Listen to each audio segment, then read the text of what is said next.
Hello, fellow gamers, and welcome to the Video Gamers Podcast. It's very common for a game's artwork to capture our attention quickly, but what about the animation side of things? The people that take a game from concept art to interactive experience.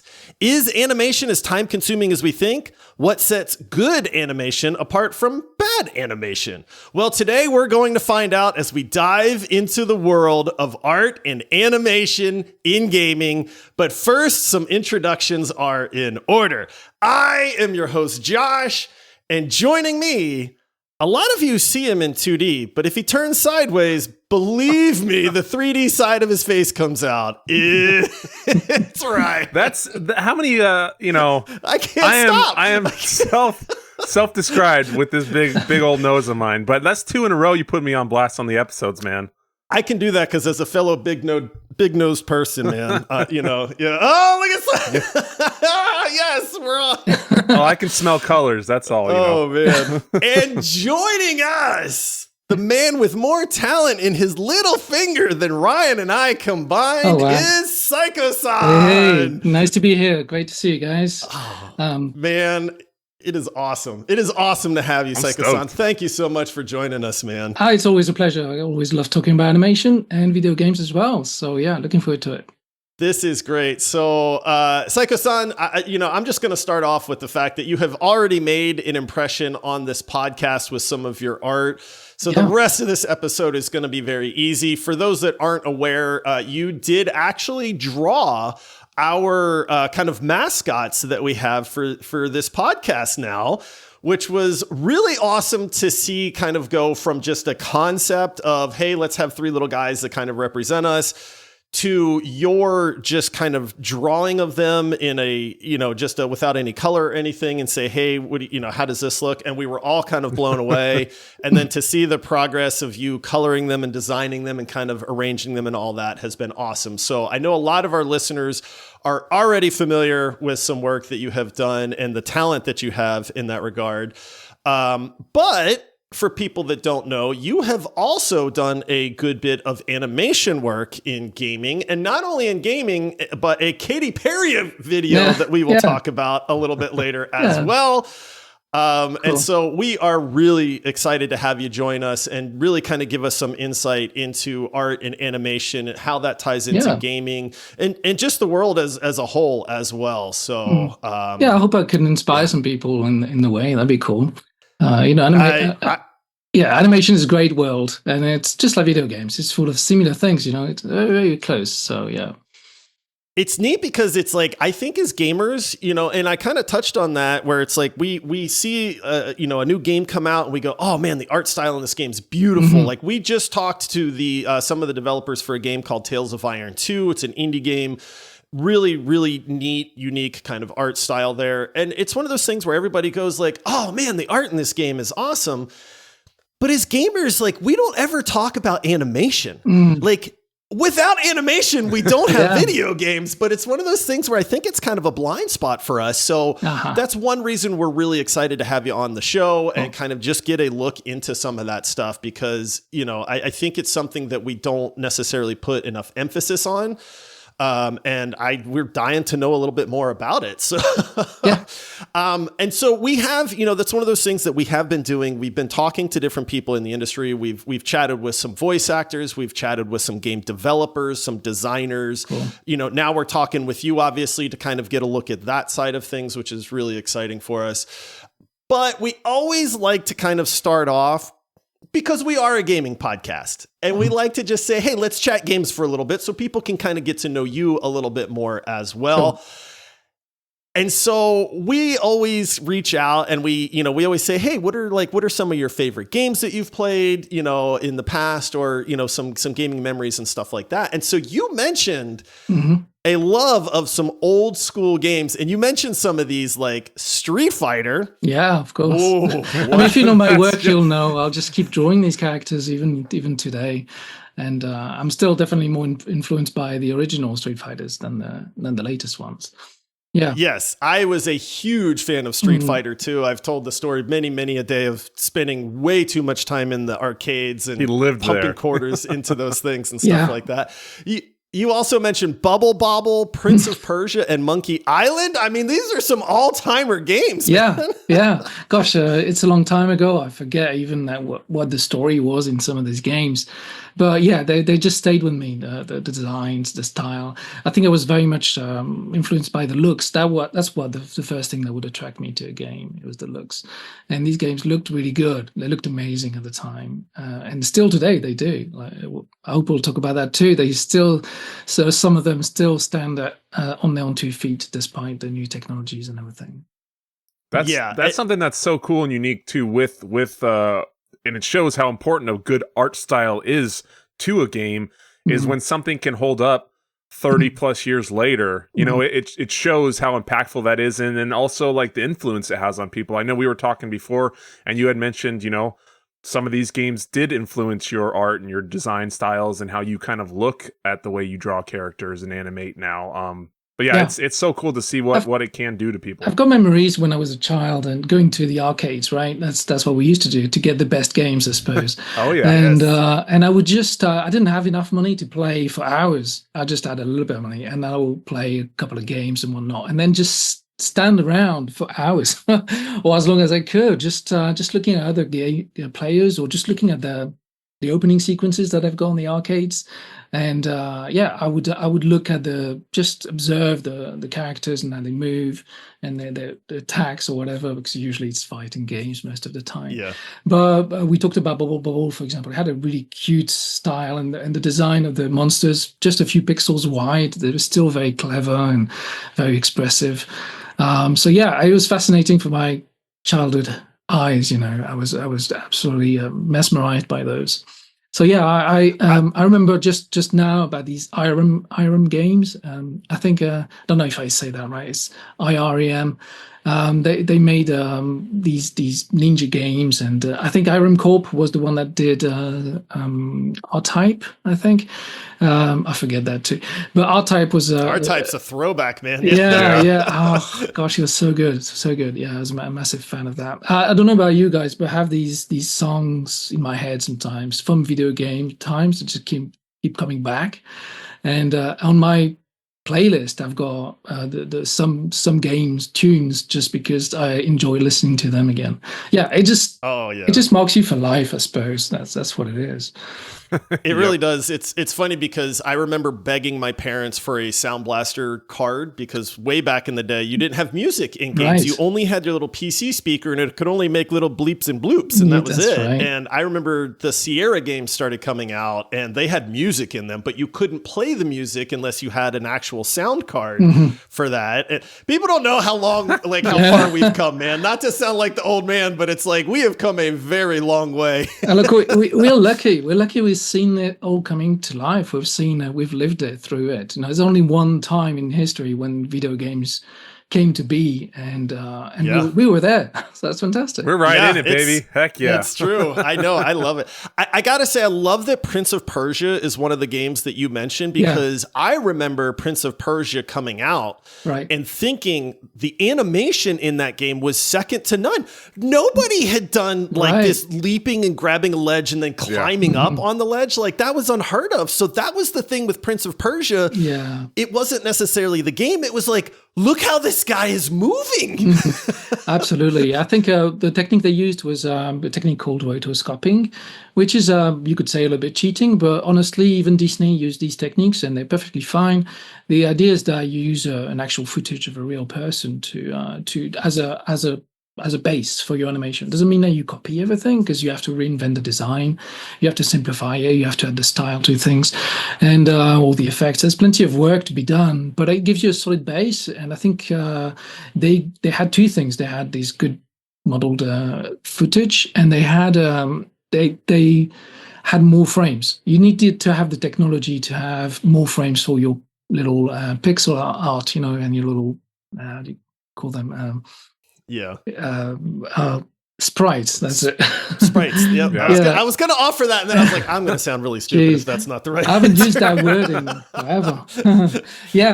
So you can only use so many drawings, I suppose, back in the days. But it was good to see that fluidity, that motion. It was beautiful. It was really something groundbreaking at the time. So I love that you brought that up as well. So, and then we get into the Nintendo and the emergence of some of these 3D games. Famously, you mentioned Tomb Raider. I think we all remember Tomb Raider coming out and just blowing our minds because now we have 3D models, and it's like we're living in the future. I know. The thing is that 3D had been around for a little while, right? It was coming, right? We were expecting great things from 3D, but I think this one was the first one to really give a glimpse of what we could expect. There's just the fluidity, the nice designs, the clever move, controls and whatnot. So yes, I think there was a big leap forward with that game that really kind of said to everyone, well, buddy, this is the future, right? At that point, you knew, because before that, the 3D was so clumsy and clunky in so many ways. But after that, I was like, no coming back now. This is 3D game. Yeah. Oh yeah. I remember, I mean, you're going from, games on the, Sega, Nintendo, and these side scrollers and while they may have looked good, there was nothing like it when this came out. And I remember fighting, as a kid, fighting like a tiger, and I was like, this is the best graphics I'm ever going to see in my whole life. Like, look at this thing. It looks like a real tiger, Mom. Look at it. And I was like, don't look at her. Don't look at Lara Croft, though, because then I won't be able to play the game anymore. But let's focus on that. Yeah. So do you, we're talking about these kind of 2D games versus when we started to get into the 3D world. And, we're kind of seeing almost this resurgence of like the 8-bit and 16-bit pixel art kind of thing that we see, especially from a lot of indie games. I am a self-professed graphics snob. Like, I love just cutting edge technology graphics. Like, oh, this looks so good. That kind of thing. But I am also softening. And I mean, I do love art. So a game that has a really neat art style really draws my attention too. Yeah. Do you have a preference? Like, how do you do you like pixel art? Do you think this 8-bit, 16-bit thing is interesting? Now, this is a great question, because you wonder, right? We tend to think, I think it's probably a default position. Most people think better graphics is just going to be better. Why would you look back and go back to something that's less detailed or less smooth? But the thing with art in general is that it's never been about being realistic. If you look at any, like the history of painting, there was a time first when you start with simple drawings, there's a lack of experience or lack of tools, and then painters develop these new art style that become more and more realistic. And then eventually, when you get to a certain realism, you go back to stylized style, and Picasso came along when he knew how to paint realistic things, but suddenly decides to do cubism, and people were like, oh, this is great. It comes down to the fact that there are different styles, and I think we appreciate different styles, and that's all it is. And when 3D comes along and it's a new thing, everybody's interested because we're exploring a new avenue. That's what it is.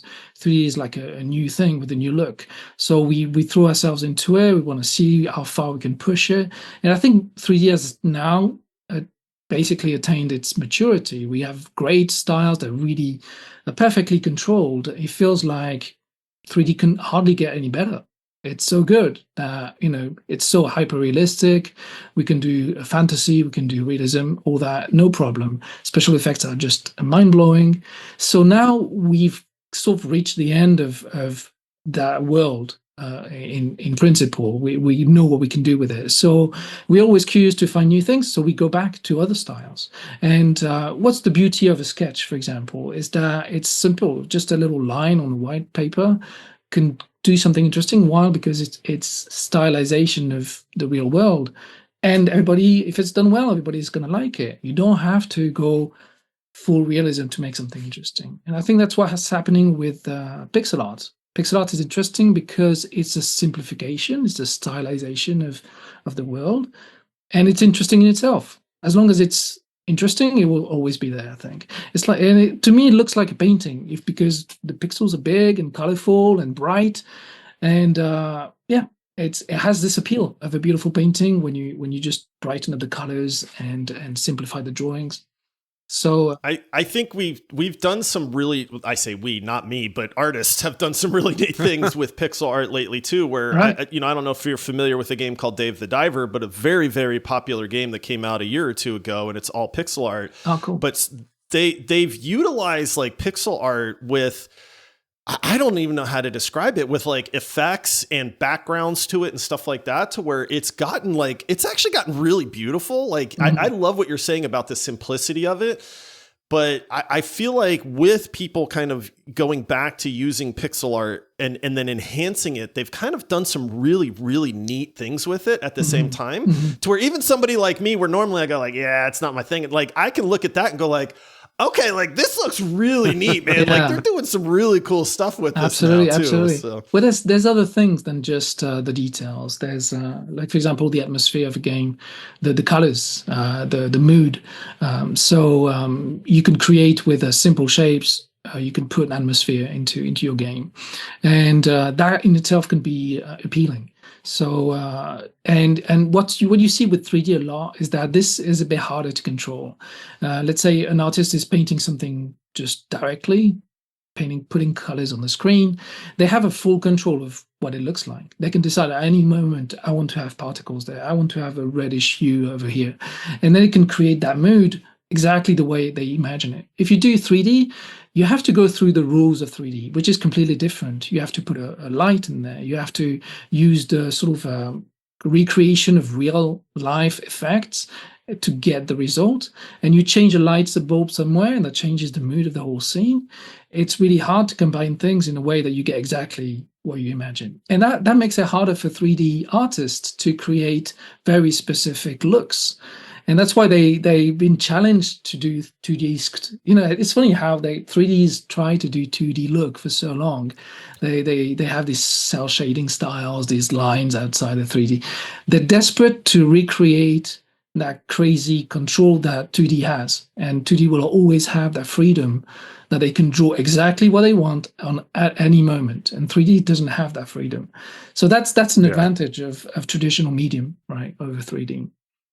It has been interesting to see that. And then we've been noticing, just, kind of in the gaming world, we've been seeing a lot of things coming back to that. We've been seeing almost this blend of 3D and 2D, to where they're taking that kind of 2D look and they're creating depth with it by, layering in. We had the guys from Oddbug on, and he was showing us his design software.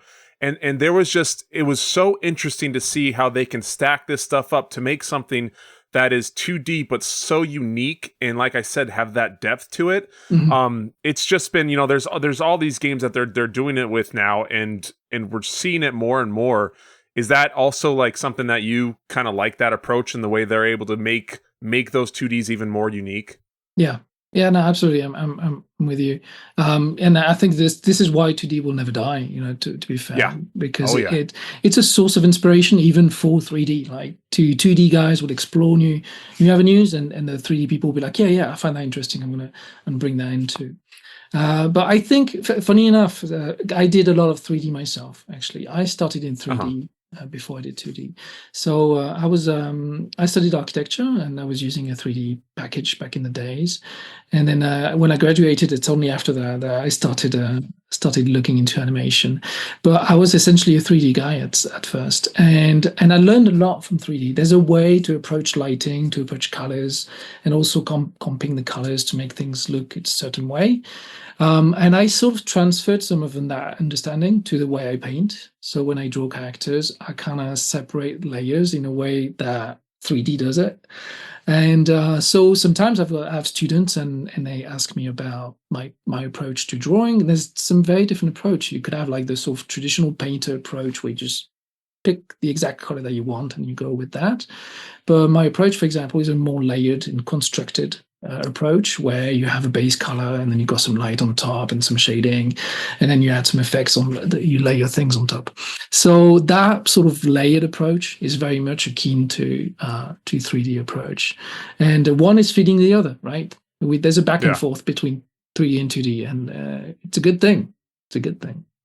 Yeah. It's a neat mix. It's interesting. Again, I kind of talk about gamers, and we don't really have a lot of idea. We just play the games that are in front of us, and we can kind of go, oh, this is pretty. But Yeah, that kind of getting that look behind the scenes a little bit, where it was like, here's a 2D rendering, and then he rotated it around, and it was like there were 12 different layers in this 2D rendering, and it was like, this is how they do it. Yeah. And it's like, it's still 2D, but it's just something almost completely different. It's like its own thing, which is just, it's so interesting to see. Yeah, absolutely. So we're going to get into, I want to talk about the animation side a little bit here in just a second. We're going to take a quick break, and then we'll be right back.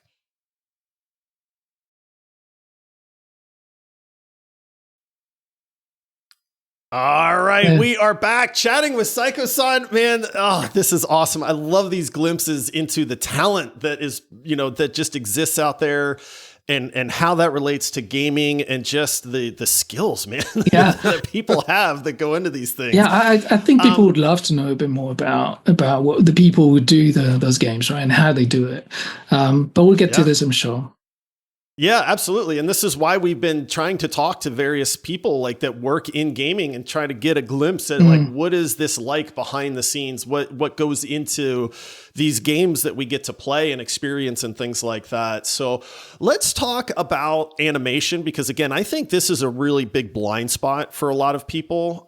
It's one of those things where, we talked about Prince of Persia. Like, that was a game that absolutely, you could tell that the animation in that game was just cutting edge for its time, that kind of thing.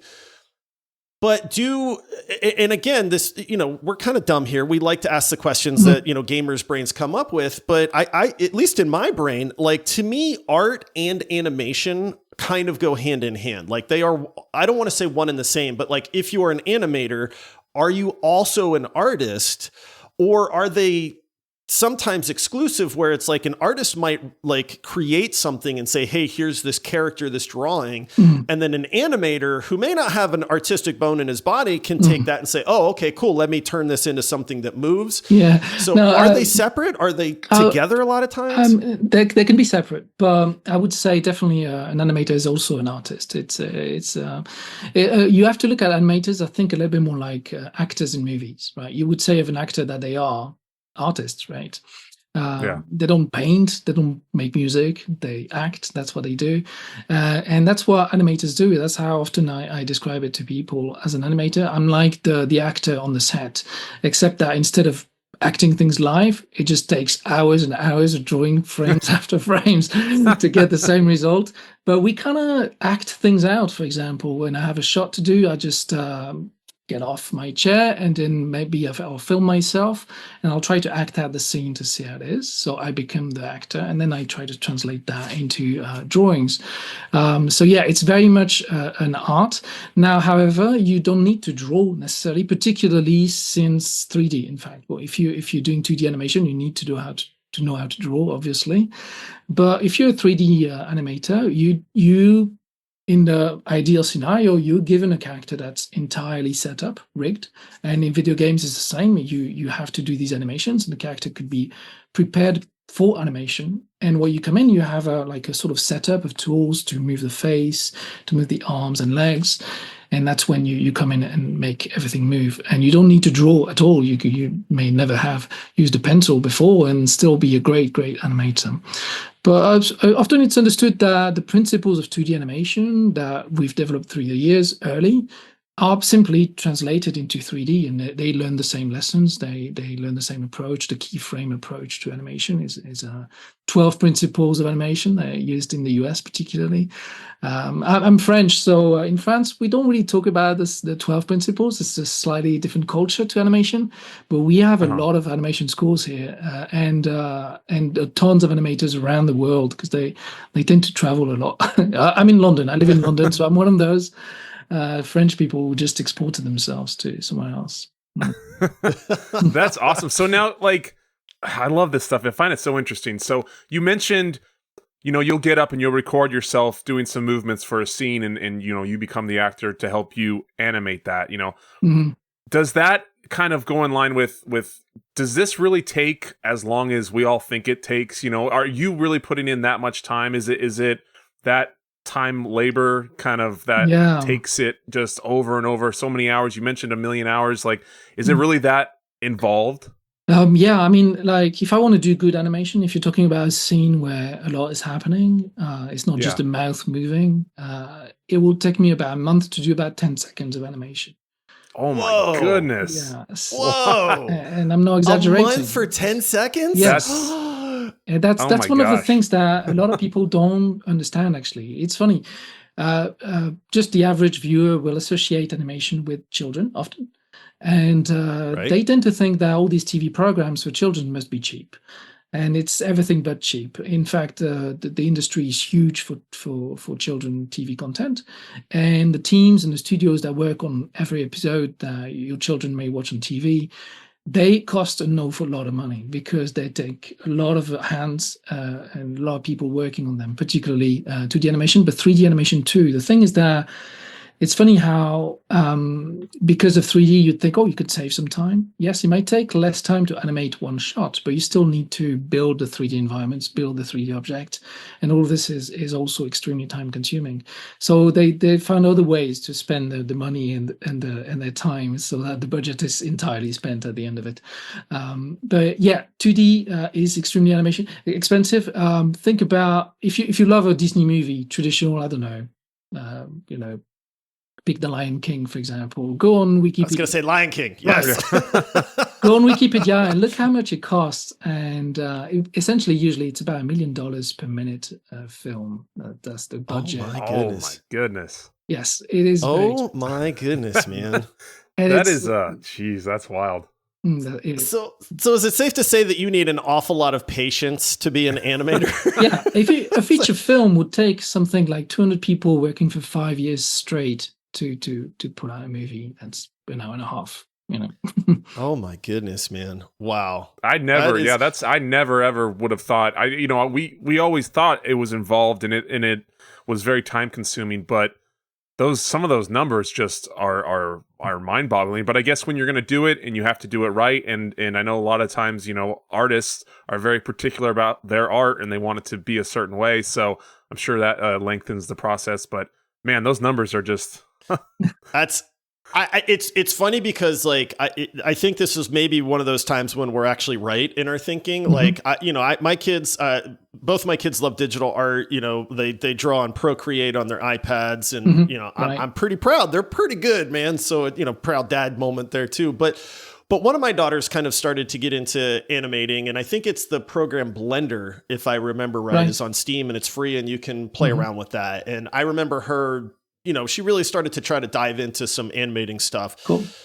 And it took her, I feel like, 6 hours to make like a T-Rex just roar. And that was it. Yeah. And it was really neat, but I was just like, this took 6 hours? Oh my goodness. Does it really take this long? But apparently it really does. So. Yeah, you have to be, patience is key. Absolutely. Like if you want quick results, it's not a job for you.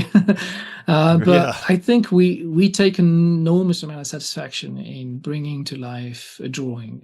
Don't know what it is. We'll accept to do that. We'll accept to spend days and hours on just a few frames, and then we'll be just so happy to see it move. I don't know what it is. It's the magic of it. It's the magic of it. I think it is. I mean, I think that's why we see something. You mentioned kind of the sketch drawing, right? Where it's simple but I almost think like our brains kind of imagine what that could be, as far as like we kind of fill in the blanks in a sense. And my brain might fill it in a different way than your brain does. And I think that's sometimes why the simplicity can be such a good thing. Mm. I would love to ask about this because you mentioned, I don't know that you use the terms good and bad, but you mentioned like a simple animation with just like a mouth moving versus like a whole character. Right. And so one of these things that we get are I'm just going to call it good animation versus bad animation. And I've seen, you've done some anime characters on your Instagram and things like that. And so, this is something where I think when we kind of switch from gaming to anime, that a lot of people do actually say the animation in this is so good. Like Demon Slayer, I'm a fan of Demon Slayer. Right. I like it. And one of those reasons is my daughter, who's a huge anime fan, and I watch it with her, has even said, Dad, the animation in Demon Slayer is so good. Like, you're going to love it. And then we've watched some other anime, and it's like, okay, well, the animation in this one isn't so good. Not throwing any shade, but you can tell the difference in the quality. Yeah. So when we think about good animation and bad animation, so to speak, is it like, what is the qualifier? Is it just like the smoothness of the motion? Not so much. Is it? Is it like a camera angle that maybe they did an animation in a unique perspective or something like that? But what's that difference? Yeah, it's true. There's quite a few sort of parameters that you can look at that make an animation good animation. If like in video games particularly, I think one of the things that made Street Fighter 2 exceptional was the quality of the animation, because the designs were amazing already, but the way they moved, the impact, the weight, and that was very good animation work. It made you feel the power of the characters and how they moved around. So it had not only style, but it had personality. So I think what makes a good animation is a good drawing. Right. If you have a good drawing, you've got a good start. But you can have also a simple drawing, or a drawing that's on purpose made to look a little bit unpleasant or even ugly. But you can have a great animation behind it. Again, the animation will be delivering the acting, will be delivering the personality of the characters. Now, the second key factor is the keyframes, actually. So having good posing, think about body language. You're saying something, how are you saying it? What are your shoulders doing? What are your hands doing? How's your face looking? So you need to pose your character in a good way. So good keyframes is already half of the way there with a good design.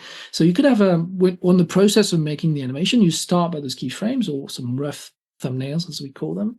If they're well made, you can see the animation already. You can feel the character already, even though it's not smooth. There's no in-betweening, so it's just very choppy animation. But the posing is so good that you feel the character's emotions already, and that's already a good start. Then the in-betweening process is a matter of making it more or less polished, if you want. It's like fine-tuning your animation, and that depends a lot on budget.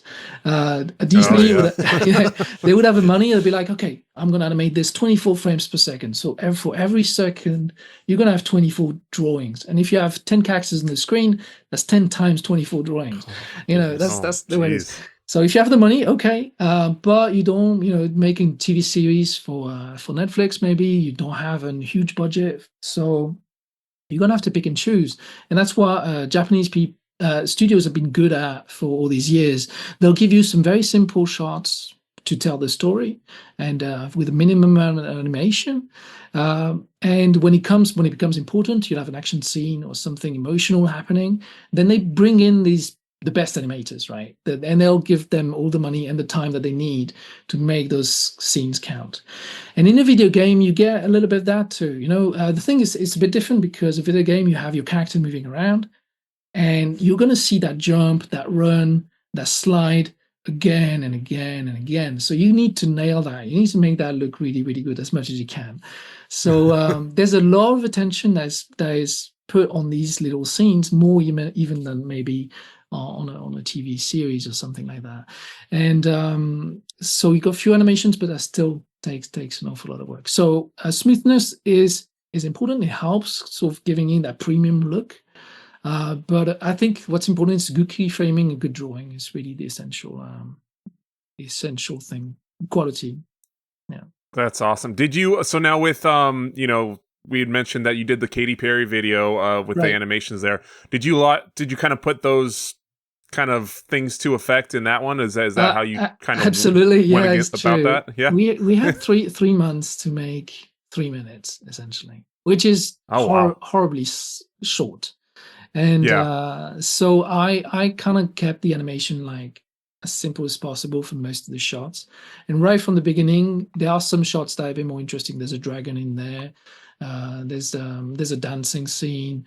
There's different things that definitely take more attention. There's a transformation scene right at the beginning where she's sort of a very anime inspired thing where she's a witch, turns herself into a little dress, and she jumps on a little broom to fly off. So there was a lot of references to anime in there, and that approach was very similar. We're going maybe 90% of the shots are actually quite simple. The characters don't move too much. There's not much happening. But when it's important, we put more time in it. So I could spend a couple of days or a day or two on one simple shot, and we'll spend a whole week on that one, on a few seconds for that one shot that's important.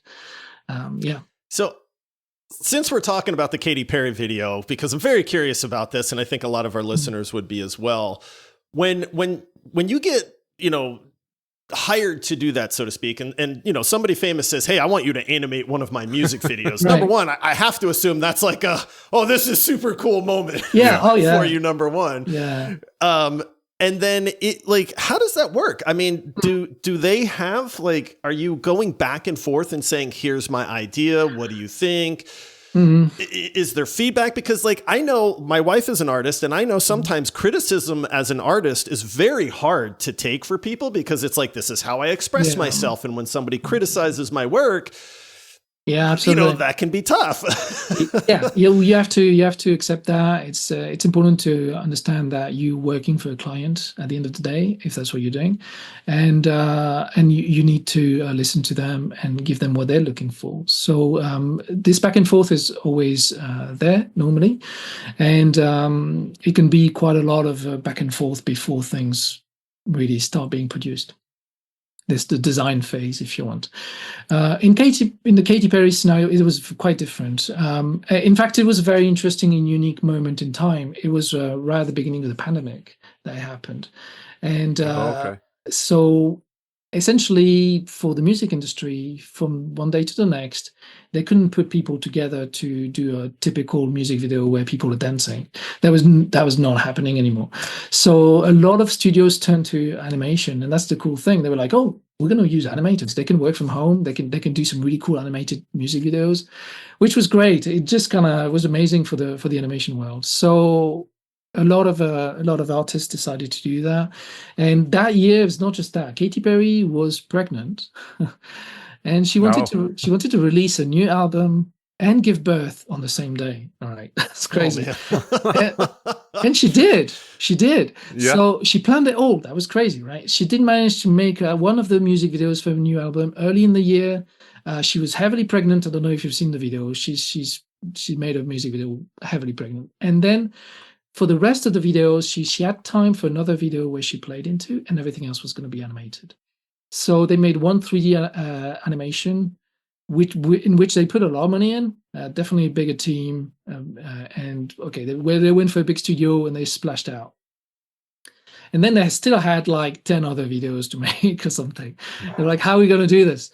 So they had a budget, they split it out, and they went for this strategy that said, well, we're gonna say we want different styles, and we're gonna ask studio to pitch for it. But because of the limited amount of time, it was a matter of, she received the pitches and she was like, okay, I'm gonna pick that one, and you just do it. So I was contacted by this Partisan, which was an animation studio in contact with Katy Perry, and they asked me if I wanted to pitch, and I said, yeah, that'd be interesting. You got 1 week. It's like, no time. Oh. Okay, I'm gonna come up with an idea. They gave me five pieces of music, and I said, you can pitch for all of them. I said, okay, I'll pitch for all of them. So I made 5 pitches in a week, and very short, just one little page, one little drawing, concept essentially. And I had a favorite one, and it was Cry About It Later. I was like, that'd be nice to get that one. And that's the one I got. And then they asked me, how many can you make? I was like, just one is enough. There's barely enough time. So I was like, no, I can only do one. So, and the funny thing is that I was working on another music video already for another artist, a British artist. And I kind of had to jump out from that project into the Katy Perry one, because I was like, I really want to do this. And I was going to direct it. I was going to do all the designs, and it was my concept. I came up with a story, and Katy Perry was very easygoing, honestly. And it's been one of the easiest projects I've had to work on. And I think she was aware of the lack of time, because there was no room for back and forth. But she did ask for a few things to be changed, and we did it. And every time I suggested something new, she was like, yeah, that's fine. And so it was pretty easy. So yeah, that was very exciting. And she managed to release all these music videos And on the day that she gave birth, she released the album. She gave birth. That's a big thing. And she released my video. That was cool. So that was mine that came out on that day. That's really neat. That's great.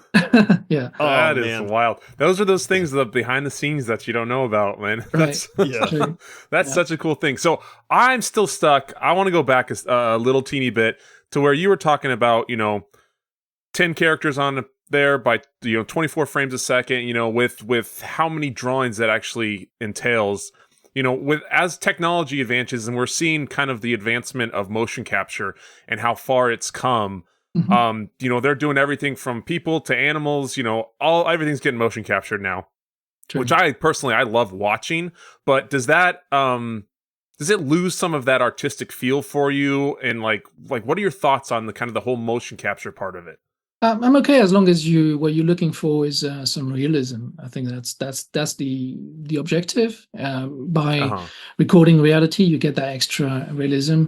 It's a similar thing to Prince of Persia. You get that realism of motion. It was the same thing because you're tracing real footage. So I don't mind that. I think this is one direction that you can take. And the thing is that you have to explore it in a way, all the way to the end, see how realistic you can get. And once you get there, then you pull back, you come back and you be like, oh yeah, that was interesting, but how about we go back to using animators to do this? Because animators have a different way to stylize motion. Actually, it's not just about stylizing the look of things or the colors, but there's a way to move. Like Disney characters move in a certain way, anime characters move in a certain way. Yeah, think about theater. Theater, they have a way of talking and a way of moving around the stage to make themselves visible, right? And that was translated into cinema when cinema came along after theater. They were just acting like a theater, but on screen. And it was kind of overacted, and very loud. Oh. And we don't do this anymore. After that, there was a phase of realism where we'd shoot people as if they were normal people, and they would use actors that were not actors so that they would play normally and not overplay things. There's this whole thing where we kind of change styles. So I think it's okay. It's fine. Let's go. Let's explore realism and motion capture, and then we'll come back afterwards. It's okay. I can't help but think, because this is something you touched on, and it's really kind of opening my eyes a little bit to something. And I just think this is fascinating. But when we were talking about pixel art versus like very realistic graphics and stuff, you kind of touched on the same thing, that you can only go so far in realism before it just looks real. Exactly. I mean, and motion capture is kind of the same way, right? Like, yes, you can get somebody that looks like a human that is running, or a horse in the way that they gallop, and you can put that in a video game, and cool, now you have a very realistic horse that is running.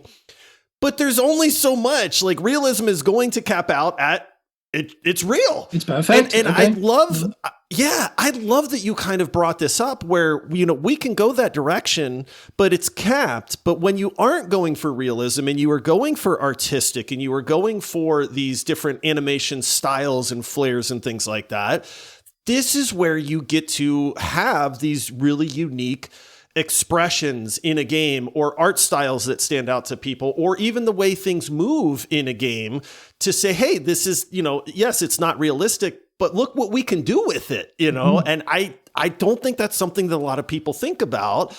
And I just find it fascinating to see, yes, we can push the boundaries, but we're going to pull back at some point too.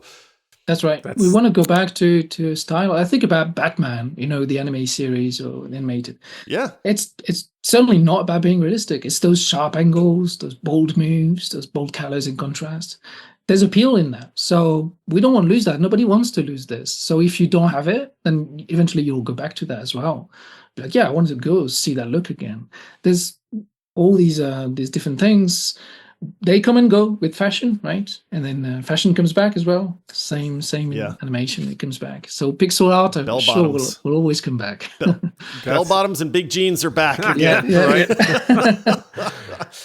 So, Sykosan, let's talk about your artwork for a second, because it is spectacular, man. We're going to include a link to your Instagram page in this episode description, but I mean, I don't say this lightly, but like, it's really good, man.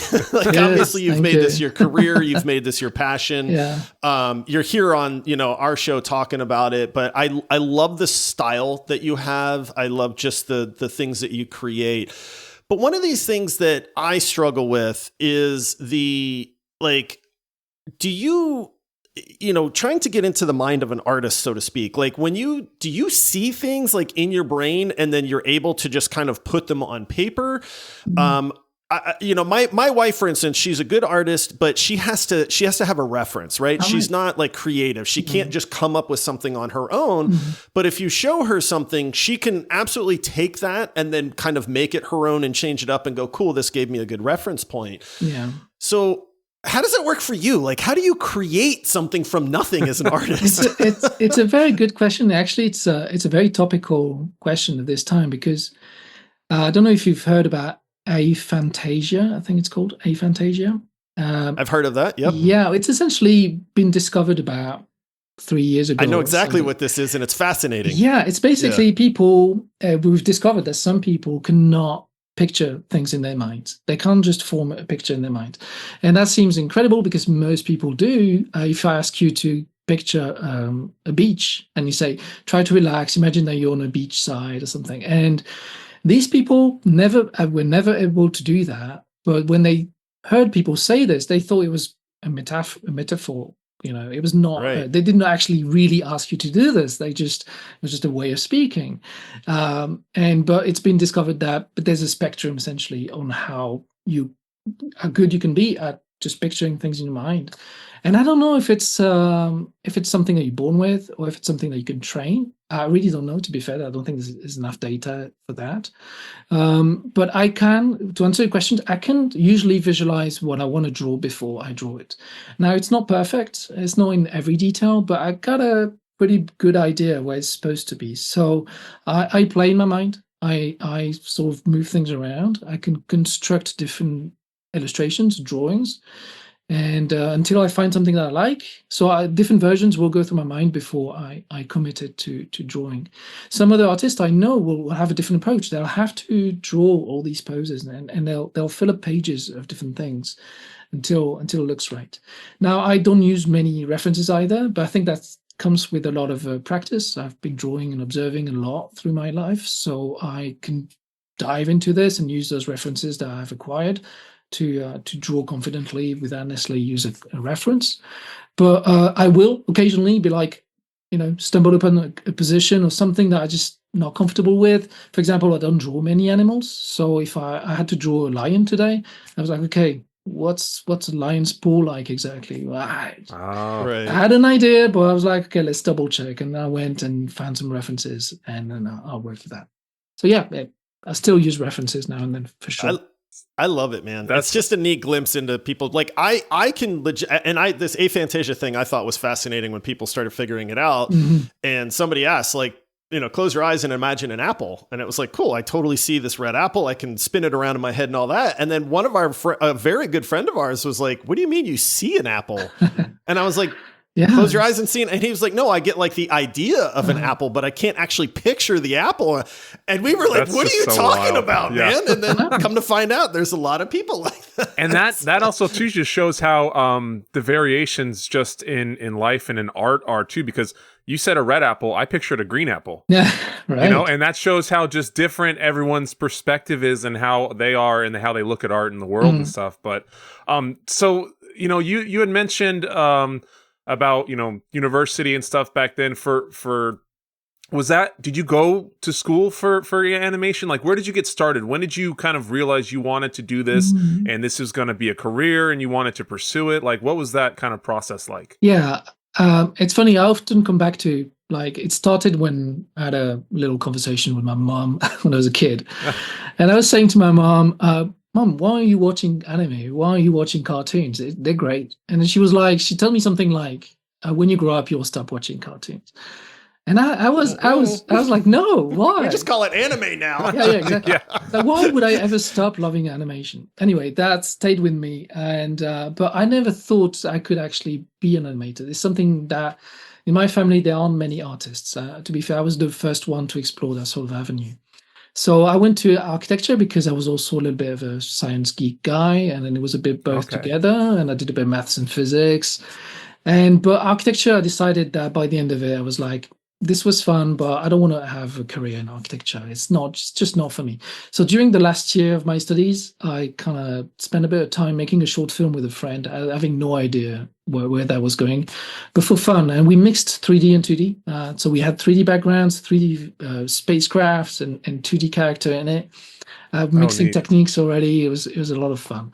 And that's when I realized, hang on, there's got to be a path into a career, that I've never considered before. So I looked into animation schools, and that's when I realized that there were some good animation schools in France, and some of those have an international reputation. But I went into a small school, a young one, that was teaching filmmaking in animation more than just animating exactly. So I learned about storyboarding, writing scripts, thinking about music, comping things together, as much as I learned about animating characters. So that was a very sort of well-rounded approach to animation, which I really, really enjoyed. And that was for about 2 years. But still, that was the beginning for me. I felt like I learned a lot during my career. I really improved my animation techniques. And so it's something I'm still evolving.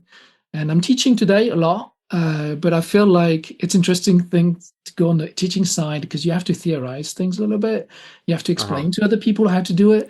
And that forces you to have a different perspective on your own work. That was interesting for me, and it's a good thing too. So I keep learning, and I hope I will do that for another 20 years, hopefully. Yeah, absolutely. Yeah. And so I have a quick one too. Like you mentioned, the kind of one of your first real animations you did with your friend and stuff. Now, with all the characters you've created, in your career and films you've done and all the stuff that you've made, Josh and I, we're fathers, we got kids. We love our kids, but we love them differently. Like, are all your creations do you just have a love for them all, or do you have one that's a certain favorite that you're always drawn to that resonates with you the best, or how does that work? That's a good question. Yeah. It's a bit like with children, I imagine. I don't have children myself, but choosing your favorite drawing feels a bit cruel. Yeah, yourself, exactly. You feel bad for the other ones. No, it's funny. Sometimes I go back to some old drawings and I look at them and I'm like, oh, I still love that one. It's great. So it's not just the latest ones, honestly, the best ones for me. It's funny enough. I appreciate different things in different drawings because it's like an exploration thing. You're like, here's a new drawing. I'm going to try something with this one I haven't tried before. And every drawing has like a little bit of a story to it, something that it brings to my career as well. And I think the things I'm most proud of, though, remain little bits of animations. So throughout my career, I've done jobs, and that's interesting. I work for someone, they ask me to do this, and I do it. I can be proud of it, but it's never quite exactly what I want to do. So I did between jobs because I'm a freelancer, and I've got sometimes no work, and I'm okay with it because it's a great opportunity for me to be like, okay, I'm going to animate what I want to, and I will paint what I want to, and then I can just express myself and do just what I want. And these are the best bits I find for me that I enjoy the most. I did this little animation of like a Lord of the Rings scene with the wizard and I forget his name. Gandalf, that's against the Balrog and the bridge. I just wanted to animate that scene, and I just did. It's 5 seconds long, or not even that. And I did a little fight between Ryu and Chun-Li just for fun. And nice. I'll just play with these scenes and make them look as cool as possible. And at the end of the day, these helped me get better jobs because I was pushing my skills. I was showing off my personal style as well, and I discovered that people liked that, and got me more work. So it was a good investment, a good use of my time, I think, at the end of the day.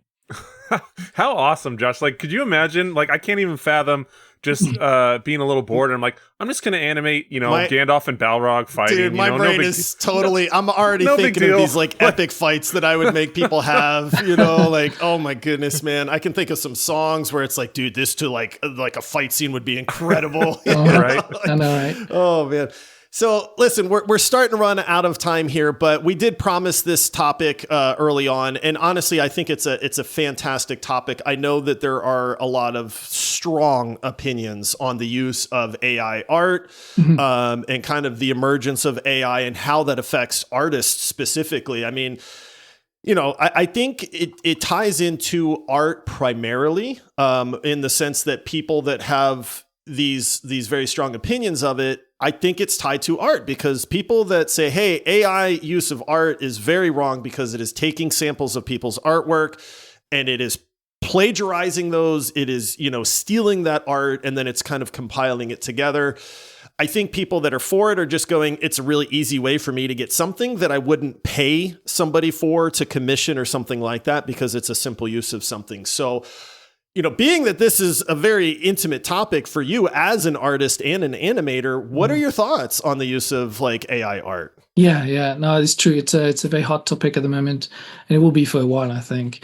No, I have to agree with the idea that the way it was created by essentially scraping the internet of all this art and using this, and clearly people are using this to make money now. I can see that everywhere. It's a bit heartbreaking. It's a bit of a shame for sure, and it feels like we can't. There's not much we can do to stop it. I think you're not going to see big production companies doing that just yet because they're too exposed. But there's tons of little independent businesses that will use that shamelessly and make money from that. It's a bit of a shame for sure. At the same time, I think AI is amazing. In other ways, it's a great progress, and I think it will bring a lot of good stuff. So I'm worried. Obviously, I think it will take the jobs of quite a few of us, for sure. But I'm also pretty confident that it's not going to make artists disappear at all. I don't think so. One of the things that I like to take as an example is that is the fact that we have an interest in what people do, right? It's one thing that a machine can do this or do that, and we're impressed the first time a machine can fly. It's amazing. And then nowadays, everybody gets on a plane and it's fine. But if someone goes out and builds a little bike with little wings and manages to fly with his own energies, people would be amazed. Not because he can fly, we can go to the moon. It's because it's a human performance, right? And that's why we put tens of thousands of people in stadiums to watch people run around a ball, Right, yeah. Why do we do this? Because it's the human performance. We love to see people do things that are interesting, right? And I think it doesn't matter if a computer can draw an amazing picture and make an amazing film. I'll be like, yeah, great. I'll play the game. It sounds fun. Or I'll watch that movie. It sounds fun.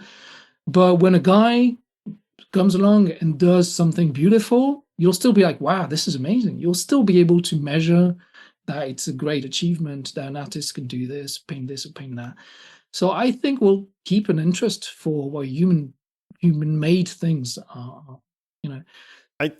I think we can absolutely tell already, like when something is made with AI, and even like, we're starting to see these AI videos now, and it's like, dude, these are getting more and more lifelike, and it's like, it's kind of scary in a way. But at the same time, I think we're very much able to go, oh, this was totally made with AI. And, maybe it gets to a point where we can't tell. That's the scary part to me. But I do think that there's this, I call it sterile, right? Like there's this sterile feel to AI art or video or something like that, where I think we can just inherently feel that.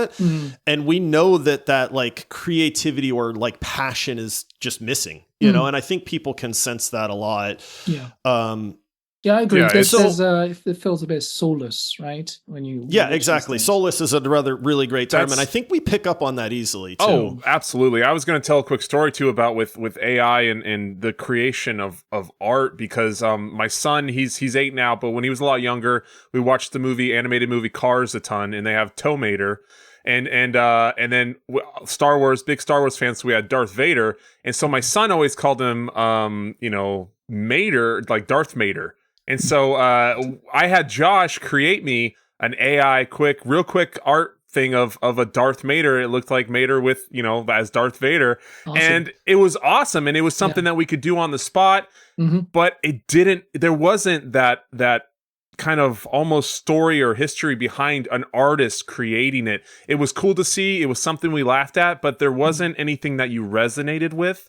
So again, like, I love that there wasn't a soul to it. So it was something we saw, had fun with, and kind of passed on. And, you know, you don't have that connection like with an actual commissioned artist or something like that. So I do think that, while AI can make some fun stuff if it's used kind of in that fun, campy way, like a true artist, there is that feeling in that bond with that art.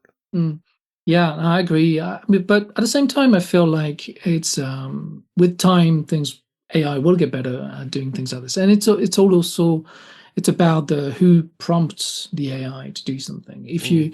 I think if there's a way to prompt AI that will make some interesting content, and I do follow on social media some AI creators because they use it in a way that would not be viable by normal artists. The way they produce some imagery each one of them would take so much time. You would not see that kind of content already just done by humans because it's too much work.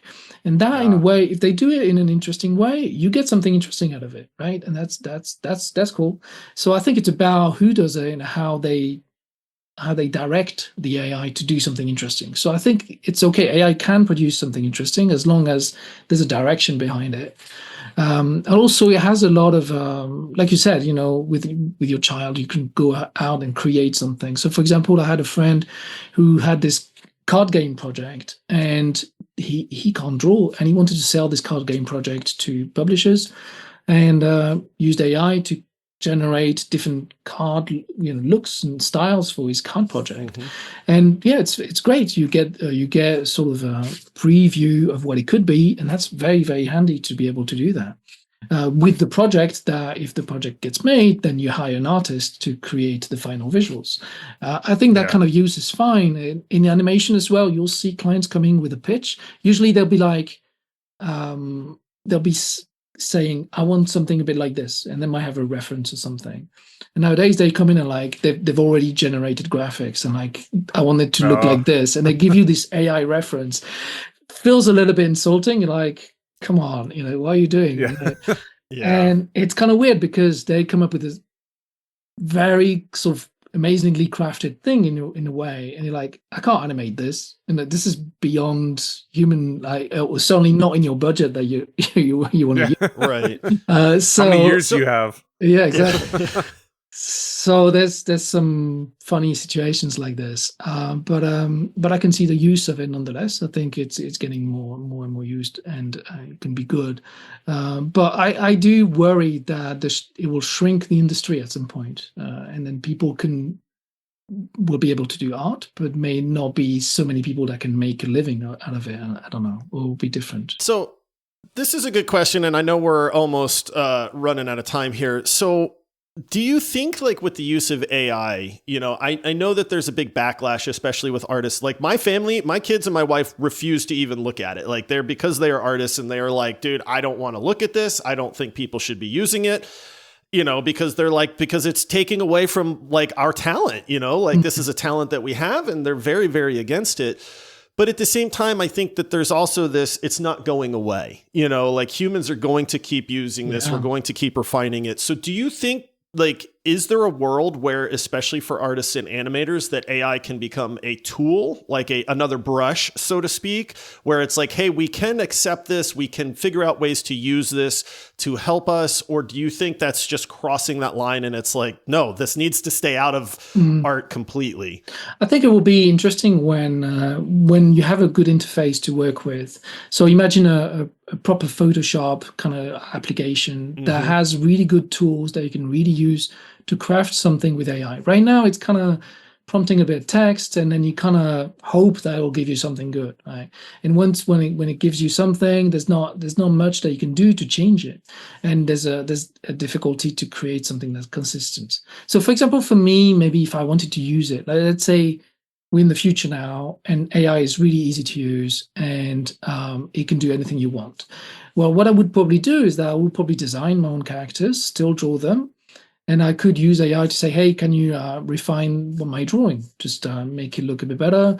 And I would say, I want more contrasted colors, something, and I could say exactly what I want.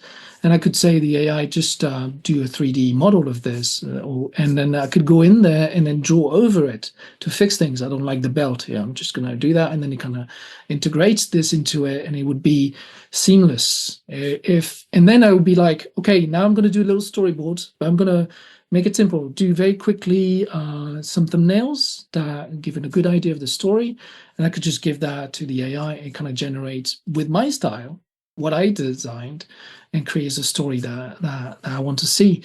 It would be quite satisfying and a kind of quick way to get to something that looks good without too much work.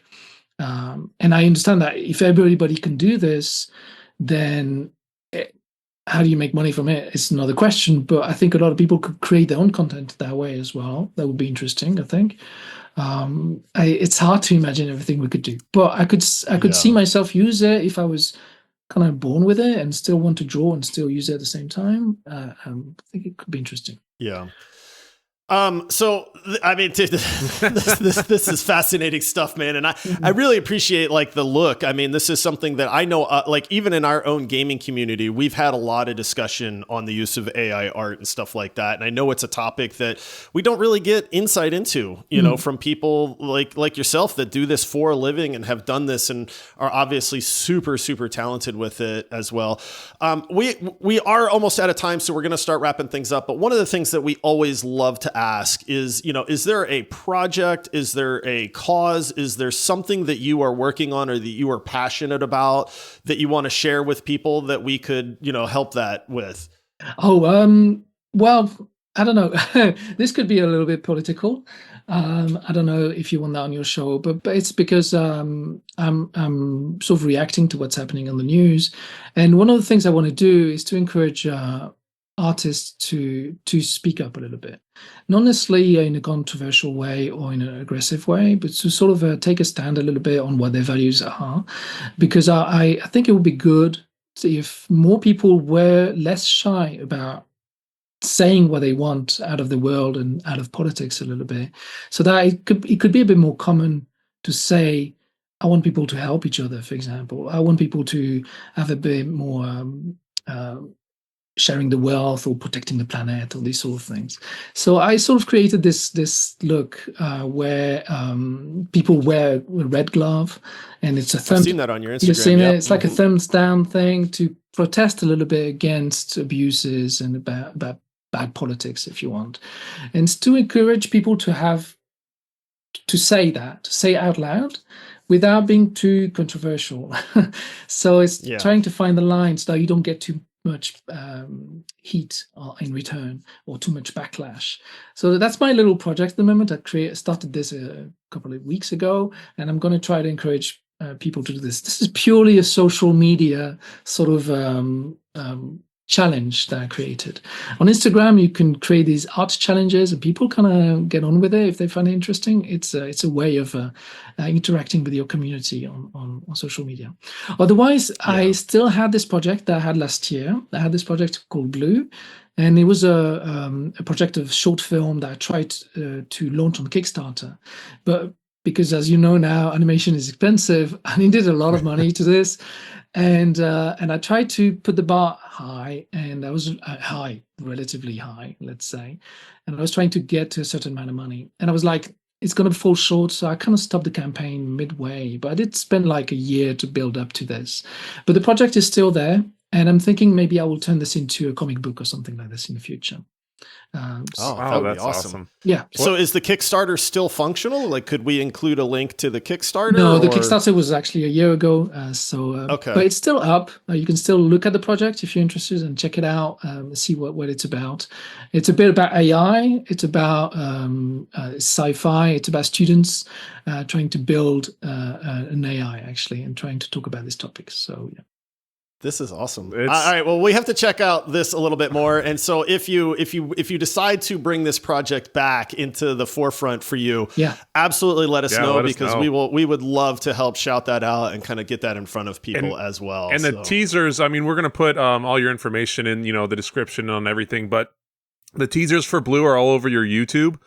Which shout out to your YouTube also. Everyone listening should definitely go check it out, because along all these other animations you have on there, you have tutorial processes on designing, and you know, I was watching a lot of your videos, and they were so interesting. And I'm a slightly competent artist, but I found them so fascinating. So anyone is gonna love them. So everybody should definitely go check those out as well. Thanks a lot.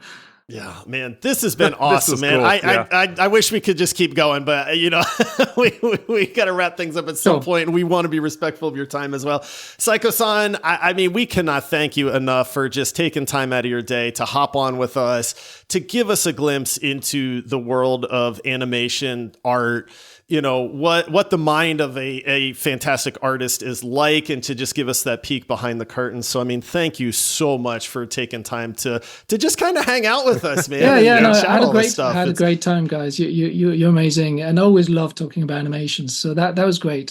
Thanks for the opportunity to share a little bit more and to let people know about what animators do. And awesome. For everybody, it's Sykosan. When you're searching it, Sykosan. So yeah. We're gonna leave a couple links in the episode description too, to absolutely kind of let people see how amazing your talent is. So sweet, awesome, fantastic. Well, thanks, Sykosan, thank you so much once again. Honestly, man, this has been fantastic. That's gonna do it for this episode. Thank you everybody for tuning in and learning a little bit more about the gaming industry and art and animation. We hope you enjoyed this. That's gonna do it for this episode. Until next time, happy gaming. See ya.